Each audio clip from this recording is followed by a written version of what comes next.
Tahu saya Abang baru itu di atas, makanya saya tujuan masuk ke atas. Mengenai berapa saudara nggak? Saya tidak. Kasus hukum yang kembali menjerat Amar Zoni tidak hanya berhenti pada tuduhan peredaran narkotika di dalam ruang tahanan. Perkara ini berkembang menjadi sorotan publik setelah muncul pengakuan serius yang disampaikan langsung oleh Amar Zoni di hadapan Majelis Hakim Pengadilan Negeri Jakarta Pusat.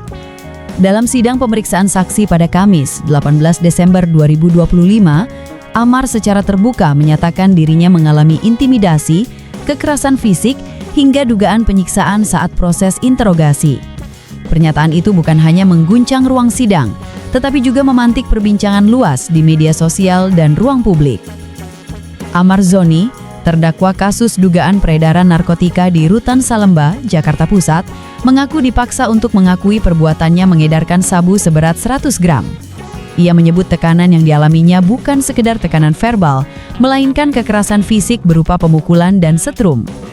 Pengakuan tersebut disampaikan dengan nada tegas di hadapan hakim, seolah menantang sistem hukum untuk membuka apa yang selama ini tersembunyi di balik dinding rutan. Dalam persidangan, Amar memanfaatkan haknya untuk mengajukan pertanyaan kepada saksi dari kepolisian, Arif Rahman. Di momen itulah ia secara langsung menyinggung perlakuan yang diterimanya saat interogasi pada 3 Januari 2025. Amar mempertanyakan dengan lugas apakah benar tidak ada intimidasi, tidak ada kekerasan, dan tidak ada tekanan dalam proses pemeriksaan dirinya. Pertanyaan itu dijawab singkat oleh saksi dengan penegasan bahwa tidak ada kekerasan. Namun jawaban tersebut justru memicu respons lanjutan yang lebih keras dari Amar. Ia meminta majelis hakim menghadirkan rekaman CCTV dari lokasi interogasi. Amar menegaskan bahwa peristiwa itu terekam kamera pengawas dan dapat membuktikan klaimnya. Ia menyebut bahwa dirinya dan para terdakwa lain berada dalam tekanan, dipukuli, disetrum, dan dipaksa mengakui perbuatan yang dituduhkan. Dalam pernyataannya, Amar menekankan bahwa pengakuan yang ia buat bukanlah pengakuan yang lahir dari kesadaran bebas, melainkan hasil dari tekanan yang sistematis. Pernyataan ini segera menyebar luas dan menjadi perbincangan hangat. Banyak pihak mempertanyakan integritas proses hukum yang dijalani Amar Zoni, terutama karena pengakuan tersebut disampaikan secara terbuka di ruang sidang dengan resiko hukum yang sangat besar. Dalam konteks hukum pidana, tuduhan adanya kekerasan dan penyiksaan dalam proses interogasi bukanlah hal sepele. Jika terbukti, hal tersebut dapat menggugurkan alat bukti dan merusak legitimasi proses penyidikan. Di tengah polemik tersebut, Aditya Zoni, adik kandung Amar Zoni, angkat bicara. Dalam sebuah siniar YouTube bersama Deddy Corbuzier pada Selasa 6 Januari 2026, Aditya menyampaikan pantangannya mengenai kasus yang menimpa sang kakak. Ia menuturkan bahwa sejak awal dirinya melihat banyak kejanggalan dalam proses hukum yang dijalani Amar. Pernyataan ini bukan disampaikan dalam konteks emosional semata, melainkan sebagai refleksi dari pengamatan yang ia lakukan sebagai anggota keluarga yang mengikuti kasus tersebut dari dekat. Aditya menyatakan keyakinannya bahwa apa yang disampaikan Amar di persidangan adalah benar adanya. Menurutnya, tidak mungkin seseorang berani menyampaikan tuduhan seberat itu di depan majelis hakim tanpa dasar. Ia menyoroti keberanian Amar yang secara eksplisit meminta agar rekaman CCTV dihadirkan di persidangan.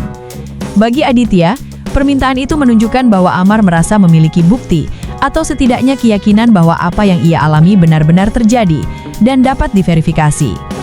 Namun Aditya juga tidak menutup mata terhadap resiko besar dari langkah tersebut. Ia menyadari bahwa pernyataan Amar di persidangan membawa konsekuensi hukum yang serius.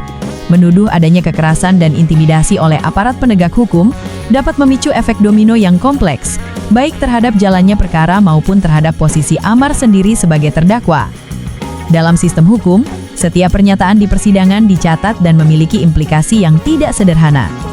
Meski demikian, Aditya mengungkapkan bahwa ia mendapatkan pengakuan langsung dari Amar mengenai apa yang ia alami.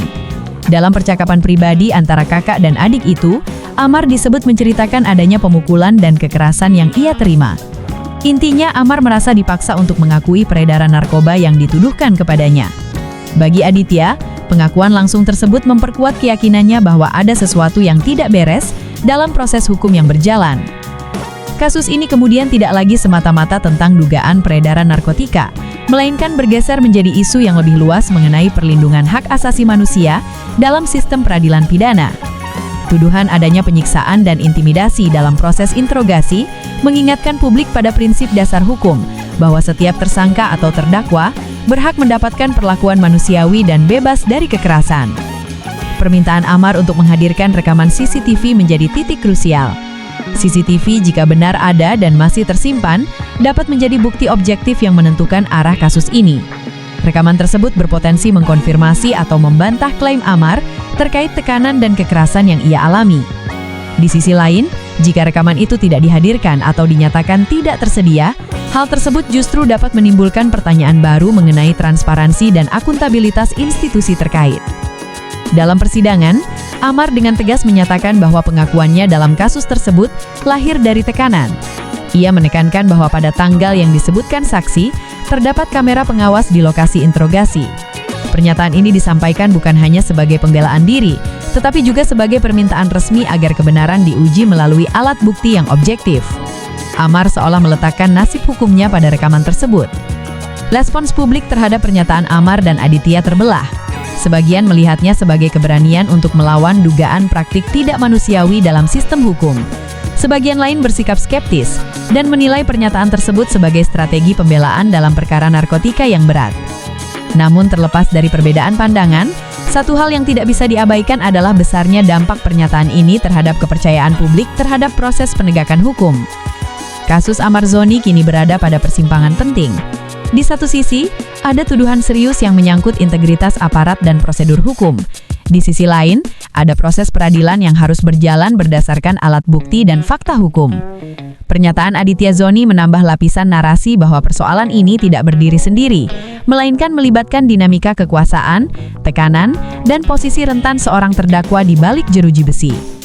Apapun hasil akhirnya, kasus ini telah membuka diskusi luas mengenai perlakuan terhadap tahanan, transparansi proses interogasi, dan pentingnya mekanisme pengawasan yang efektif. Amar Zoni melalui pengakuannya di persidangan telah memaksa publik dan aparat penegak hukum untuk menoleh pada satu pertanyaan mendasar. Apakah keadilan benar-benar ditegakkan tanpa kekerasan dan tekanan? Narasi ini belum mencapai titik akhir. Proses hukum masih berjalan dan fakta-fakta akan diuji di ruang sidang.